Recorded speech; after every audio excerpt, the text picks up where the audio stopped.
സാമ്പാറിനെ പ്രമേയമാക്കി നൈപുണ്യ പരിശീലന പരിപാടിക്കൊരുങ്ങി കൊല്ലം Karuvelil engineering college. നടൻ സലീം കുമാർ പറഞ്ഞു ഹിറ്റാക്കിയ എന്തിനോ വേണ്ടി തിളയ്ക്കുന്ന സാമ്പാർ എന്ന ഡയലോഗ് പ്രമേയമാക്കുന്ന നൈപുണ്യ പരിശീലന പരിപാടിയുമായാണ് കോളേജിലെ പ്ലേസ്മെന്റ് വിഭാഗം രംഗത്തെത്തുന്നത്. പരിപാടിയുടെ വിവരങ്ങൾ ഭാരവാഹികൾ വാർത്താ സമ്മേളനത്തിൽ വിശദീകരിച്ചു.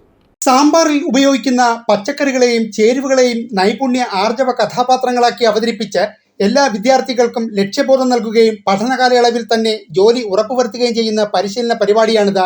കോളേജിലെ പ്ലേസ്മെന്റ് വിഭാഗം തലവനും മെന്റലിസ്റ്റുമായ ശ്രീരാജ് പാറയ്ക്കലിന്റെ നേതൃത്വത്തിൽ ഏപ്രിൽ 18 രാവിലെ 9:30 പരിപാടി ആരംഭിക്കുന്നത്.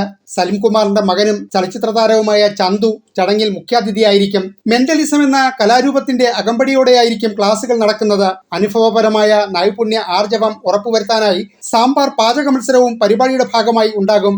25,000 തൊട്ട് 30,000 കുട്ടികളാണ് ഒരു വർഷവും പഠിക്കാനായിട്ട് കയറുന്നത്. അതിനകത്ത് ഒരു 48 തൊട്ട് 55% കുട്ടികൾ മാത്രമാണ് ആദ്യത്തെ ചാൻസ് 4 വർഷം കോഴ്സ് സക്സസ്ഫുൾ ആയി പൂർത്തീകരിക്കുന്നത്. അപ്പോ നമ്മൾ തിരിച്ചു നോക്കുമ്പോൾ ഒരു 40 അല്ലെങ്കിൽ 50% കുട്ടികൾ ഒരു രണ്ടാമതോ മൂന്നാമതോ ചാൻസ് നിന്ന് 2 വർഷം കൊണ്ടൊക്കെ ആയിരിക്കും അവർ പഠിച്ച് എഴുതിയെടുക്കുന്നത്. അപ്പോൾ അതിൽ തന്നെ നമ്മൾ നോക്കിക്കഴിഞ്ഞാൽ ഒരു 10 തൊട്ട് 15% കുട്ടികൾ, അതായത് 4,000 തൊട്ട് 5,000 കുട്ടികൾ ഡ്രോപ്പ് ഔട്ട്സ് ആയിട്ട് ഇത്രയും എഞ്ചിനീയറിംഗ് കോളേജിൽ നിന്ന് പോകുന്നുണ്ട്. ഇതാണ് നമ്മൾ ശരിക്കും പറഞ്ഞത് നമുക്കൊരു സാമൂഹിക പ്രശ്നം തന്നെയാണ്.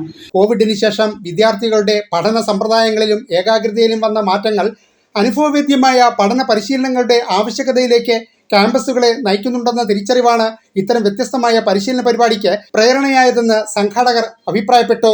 Vice principal doctor Gauri Mohan, students dean professor K Raseeka, placement head Sreeraj Parakkal, placement officer professor Aswathy എന്നിവർ വാർത്താസമ്മേളനത്തിൽ പങ്കെടുത്തു.